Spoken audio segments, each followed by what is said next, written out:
இளையராஜா யாரை வேணாலும் ஆதரிக்கிறாங்க, அவருக்கு ஒரு உரிமை இருக்கு. ஆனால் என்ன, அவர் பாஜகவினால்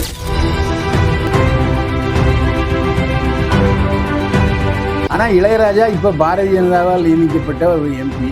ஆனால் அவர் பாரதிய ஜனதாவில் சேர்ந்தாரா இல்லையாங்கிறது எனக்கு உறுதியாக தெரியாது. ஏன்னா கங்கை மரம் தான் பாரதிய ஜனதாவில் சேர்ந்தார்.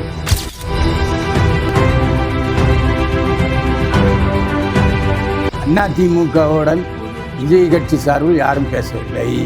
அதே போல் அதிமுக சார்பிலும் விஜய் கட்சியுடன் யாரும் பேசவில்லை. இதை எடப்பாடியே பகிரங்கமாக மறுத்திருக்காரு.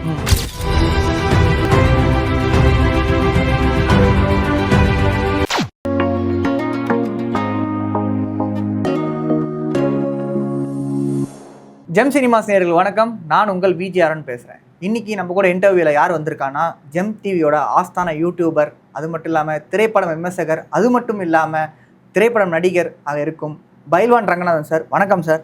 என்னை வாழ வைத்துக் கொண்டிருக்கும் யூடியூப் சேனல் நேயர்களுக்கு நன்றியும் வணக்கமும். ஓகே சார், சூப்பராக சொன்னீங்க. இப்போது சின்ன தம்பி உன்னை நம்பி அப்படின்னு சொல்லி ஒரு பாட்டு, இளையராஜா அவர்களோட பாட்டு இருக்குது. அதை போஸ்ட் பண்ணி விஜய் அவர்களோட ஃபோட்டோவை போஸ்ட் பண்ணி இளையராஜா அவர்கள் தளபதி விஜய் அவர்களுக்கு ஆதரவு தெரிவிச்சிருக்காரு.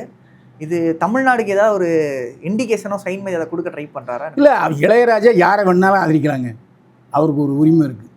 ஆனால் என்ன, அவர் பாஜகவினால் எம்பி ஆக்கப்பட்டவர். இப்போ அவர் பாஜக எதிராக பேசியிருக்காரு. இது பாஜக தான் அவர் மீது நடவடிக்கை எடுக்கணும். ஆனால் அவர் இசைஞானி, அவருக்கு ஒரு ஆசை இருந்திருக்கலாம். சரி, மாற்றம் தேவைன்னு ஏன் சிவகுமார் பேசலையா? ஆமாம் சார். அது சிவகுமார் பேசணும்போது இளையராஜா பேசியிருக்காரு. அதை நம்ம தப்புன்னு சொல்ல முடியாது. அவருடைய உரிமை. விஜய் அவருக்கு பிடிச்சிருக்கலாம், அந்த அடிப்படையில் இப்போ விஜய்க்கு ஓட்டு போட்டிருக்கலாம். அந்த அடிப்படையில் விஜயை அடுத்த ஆளுங்கட்சியாக வர்றதுக்கு அவர் வாழ்த்து தெரிவிச்சிருக்கார். ஆனால் சார், அவர் எந்த இடத்துலையுமே பொது இடங்களில் நிறைய இடங்களில் எந்த கட்சிக்கும் ஆதரவு அந்த மாதிரி தெரிவித்து அந்த மாதிரி பண்ணது கிடையாது. பெருசாக அந்த மாதிரி பண்ணது கிடையாது. இப்போ திடீர்னு இது பண்ணுவோம், அது இந்த யங்ஸ்டர்ஸ் எல்லாமே ராஜாவே எங்களுக்கு சப்போர்ட் பண்ணுறாரு அப்படின்னு சொல்லிட்டு சொல்கிறாங்க. அதான் தப்பு இல்லை, சப்போர்ட் பண்ணுறால விஜய்க்கு. ஆமாம் சார். அப்புறம் இளையராஜாவை தலையை தூக்கிச்சு கொண்டாடுவாங்க. அதை நாம ஏன் தப்புன்னு சொல்லணும்? அதனால் யார் வேணால் யாருக்கு வேணால் சப்போர்ட் பண்ணலாம். இளையராஜாவுக்கு அந்த உரிமை இருக்குது. ஆனால் இளையராஜா இப்போ பாரதிய ஜனதாவால் நியமிக்கப்பட்ட ஒரு எம்பி. ஆமாம் சார். ஆனால் அவர் பாரதிய ஜனதாவில் சேர்ந்தாரா இல்லையாங்கிறது எனக்கு உறுதியாக தெரியாது. ஏன்னா கங்கை மரம் தான் பாரதிய ஜனதாவில் சேர்ந்தார். இசைஞானி பாரதிய ஜனதாவில் சேரலை. அதனால் அவர் சுயமாக தன்னுடைய சொந்த கருத்தை பகிரங்கமாக துணிச்சலாக சொல்லியிருக்கு. Okay sir, okay. இப்போது சிங்கமுத்து, ஆக்டர் சிங்கமுத்து இருக்காங்க சார், அவர் என்ன சொல்லியிருக்காருன்னா, விஜய் அவர்கள் ஏடிஎம்கேல வந்திருந்தா இல்லை இந்த சீட் இவ்வளோ வேணும் அப்படி டிமாண்ட் பண்ணியிருந்தா எடப்பாடி பழனிசாமி அவர்கள் அது கொடுத்துருப்பாரு. எடப்பாடி பழனிசாமிக்கு விஜய் அடுத்த கட்ட தலைவரை ஆக்கிடணும் அப்படின்ற ஒரு எண்ணம் அவருக்குள்ளே இருக்குது அப்படின்றது சிங்கமுத்து அவர்கள் ஒரு இடத்துல சொல்லியிருக்காரு. ஸோ அது என்ன சார், ஒரு புதுசாக திடீர்னு இப்படி மாறி? சிங்கமுத்து சொன்ன தகவல் தப்பு. அதிமுக பொதுச் செயலாளர் முன்னாள் முதல்வர் எடப்பாடி அவர்கள் எந்த இடத்துலையும் அப்படி சொல்லவே இல்லை. விஜய் அந்த ஆசை இருக்குது அப்படின்ற மாதிரி அவர் சொன்னார் சார். விஜய் எடப்பாடி பழனிசாமிக்கு விஜய் அதிமுகவில் சேர்க்கணுன்ற ஆசை இருக்குது அப்படின்றது சொல்லியிருக்காரு. அது எப்படி சிங்கமுத்துக்கு தெரியும்? அவர் சொன்னார் சார். சிங்கமுத்து அளவுக்கு அதிகமாக பேசுகிறாரு, அப்படி பேசிக்கூடாது, தப்பு. அது அதிமுகவுடைய கருத்து அல்ல. சிங்கமுத்து அதிமுகவுடைய தலைமை கழக பேச்சாளரா? இல்லை சார், இல்லை.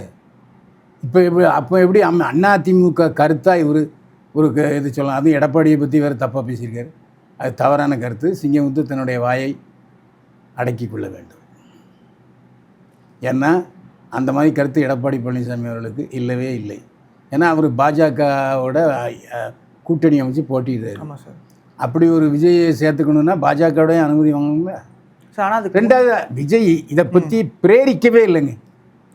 அதிமுகவை அவர் அதிமுகவும் திமுகவும் சேர்ந்தான் ஆட்சி செய்யணுமா, அவங்க ரெண்டு பேரும் ஒருத்தர் விட்டு கொடுத்து போகிறாங்கலாம் பெரிய குற்றச்சாட்டு சொன்னார். அதனால் அது சரியாக சிங்கமுத்து தப்பான கருத்தை சொல்லியிருக்கார். Okay sir. இப்போ நீங்கள் சூப்பராக சொல்லிட்டீங்க. ஆனால் இதுக்கு முன்னாடி இந்த கட்சி கொடி அந்த பிரச்சார டைம்லாம் நடந்துச்சு சார். முன்னாடி எடப்பாடி பழனிசாமி அவர்கள் இந்த பிள்ளையார் சொல்லி போட்டாச்சு அப்படின்னு சொல்லி தாவேகா கொடி வச்சுருந்தப்போ அதெல்லாம் சொல்லியிருந்தாரு. இப்போ அவங்க முன்னாடியும் தாவேகா அப்ரோச் பண்ண மாதிரி சொன்னாங்க சார். ஏடிஎம்கே டிவிக்கு அப்ரோச் பண்ண மாதிரி சொல்லிட்டு இருக்காங்க. ஒருவேளை அதை கனெக்ட் பண்ணி தான் இவர் இப்படி சொல்லியிருக்காரு. அதெல்லாம் இல்லை, பொய். பொய். அதிமுகவுடன் விஜய் கட்சி சார்பில் யாரும் பேசவில்லை. அதே போல் அதிமுக சார்பிலும் விஜய் கட்சியுடன் யாரும் பேசவில்லை. இதை வந்து எடப்பாடியே பகிரங்கமாக மறுத்திருக்கார். ஸோ இது வந்து பொய் சொல்கிறாரு சிங்கமுத்து. Okay sir, okay. அவருடைய ஆசையை சொல்லியிருக்காரு, அவ்வளோதான். அவரோட ஆசை நிறைவேறுமா நிறைவேறாதான்றதை பொறுமையாக வந்து பார்த்து தெரிஞ்சுக்கலாம் சார். அப்போது அதிமுகவோட விஸ்வாசி, அதுவும் ஜெயலலிதா அம்மாவோட பெரிய விஸ்வாசி, இப்போ எல்லாம் கடைசி வரைக்கும் கூடயே இருந்தாங்க அப்படின்னு சொல்லிட்டு பூங்கொன்றன் ஒருத்தர் இருந்தார். அவர் வந்து இப்போது சோஷியல் மீடியாவில், அதாவது ஃபேஸ்புக்கில் வந்து ஒரு பெரிய பதிவு போட்டிருக்காரு. இதுமாதிரி வந்து நேர்மை விஸ்வாசம்னா என்ன அப்படின்ற மாதிரி ஒரு கருத்து பதிவு பண்ணியிருக்காரு. அதை பற்றி கொஞ்சம் சொல்லுங்கள் சார். பூங்குன்றன் என்பவர் நேரடியாக ஜெயலலிதாவுக்கு தொடர்பானவர் அல்ல. திருமதி சசிகலா நடராஜனுடைய தமிழ் வாத்தியார் புலவர் சங்கரலிங்கம்.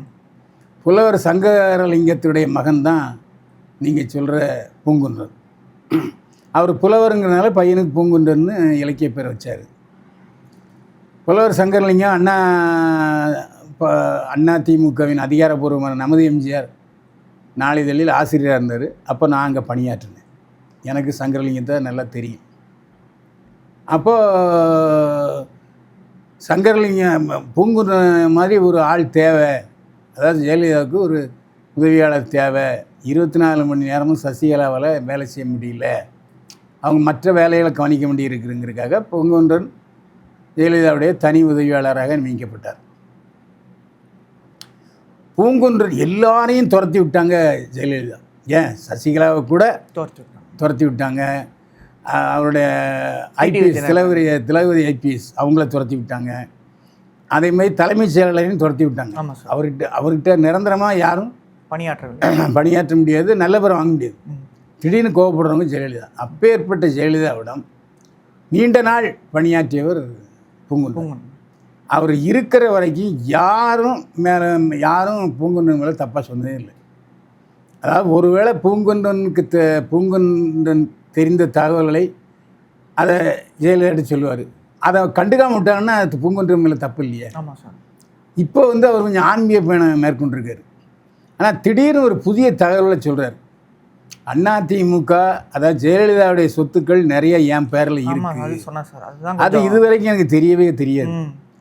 அந்த ஜெயலலிதாவுடைய சொத்துக்கள் தன்னிடம் இருப்பதாக சொன்னால் அதை ஒன்று அரசிடம் சொல்லணும், இல்லாட்டி கோர்ட்டில் போய் சொல்லணும். ஆமாம் சார், இது என் சொத்து இல்லைங்க, ஜெயலலிதா சொத்துன்னு ஒப்படைக்கணும். அதை விட்டுட்டு அந்த சொத்து மீது இருப்பதனால் அதிமுகவில் உள்ளவங்க பலர் எம்எல்ஏ இல்லாத போலன்னு சொல்லிட்டு இருக்காங்கன்னு வருத்தப்பட்டிருக்காரு. இது வந்து அரசாங்கம் அதிமுக ரெண்டும் சீரியஸாக எடுத்து இதை பற்றி விசாரிக்கணும். ஜெயலலிதாவுடைய சொத்துக்கள் பூங்குன்றன் பேரில் இருக்கா இதை விசாரிக்கணும். எனக்கு தெரிஞ்சு திருவான்மியூர் திருவள்ளுவர் நகரில் ஒரு ஹெச்ஐஜி ஃப்ளாட்டு பூங்குன்றனுக்கு இருந்தது. அங்கே ஒரு 3 மாதம் இருந்தார். அதுக்கப்புறம் வாடகைக்கு விட்டுருக்காரு. புலவர் சங்கரலிங்கனாருக்கு ஒரு ஹெச்ஐஜி இருந்துச்சு திருவள்ளுவர் நகரில். இந்த மாதிரியான சொத்துக்கள் இருந்தது மட்டும் எனக்கு தெரியும். ஆனால் புலவர் சங்கரலிங்கம் இறந்தபோது அதிமுகங்க யாருமே வரலை. ஏன்னா அப்போ அவர் வந்து ஜெயலலிதாட்ட இல்லை. ஆனால் இப்போ வந்து ஜெயலலிதாவுடைய சொத்துக்கள் என்னிடம் இருக்கிறதுன்னு பூங்குன்றன் சொல்லும் பொழுது அந்த சொத்தை வச்சுக்கிறதுக்கு அவர் பிரியம் இல்லை, பயப்படுறாருன்னா அதிமுகவில் ஒப்படைக்கலாம், இல்லை நேராக கோர்ட்டில் போய் இந்தாங்குங்க இது என் சொத்து இல்லைங்கன்னு சொல்லலாம். அதை விட்டு இப்படி ஓப்பனாக சொல்லிகிட்டு இருக்காரு, வளர்றாரா என்ன விஷயம் எனக்கு தெரியல. இது வந்து அதிமுகவினர் விசாரிக்க வேண்டும், தமிழக அரசு விசாரிக்க வேண்டும். ஏன்னா ஜெயலலிதா வந்து நிறைய சொத்துக்கள் இருந்துச்சு. ஆனால் அவருக்கு போட்ட தண்டனை அபராதம் காரணமாக அதை நிறைய சீஸ் பண்ணியிருந்தாங்க கவர்மெண்ட்டு. அதுமாதிரி உதயநிதி பூங்குன்றனிடம் இருக்கிற ஜெயலலிதாவுக்கு சொந்தமான சொத்துக்கள் பறிமுதல் செய்யப்பட வேண்டும் தான் நம்முடைய கோரிக்கை. ஏன்னா நான் அதிமுகவுடைய ஆரம்ப கால தொண்டேன், அதனால் இந்த கோரிக்கை நான் வைக்கிறேன். சூப்பராக சொன்னீங்க சார். நிறைய இன்ஃபர்மேஷன்ஸ் நமக்காக வந்து பைலவான் சார் சொல்லியிருந்தார். இதே மாதிரி வேறு ஒரு காணொலியில் உங்களை வந்து காலண்டர் சார். அதுவரை உங்களது விடைபெறுவது உங்கள் விஜயாரன். நன்றி, வணக்கம் சார். மீண்டும் சந்திப்போம். வாழ்க வளமுடன்.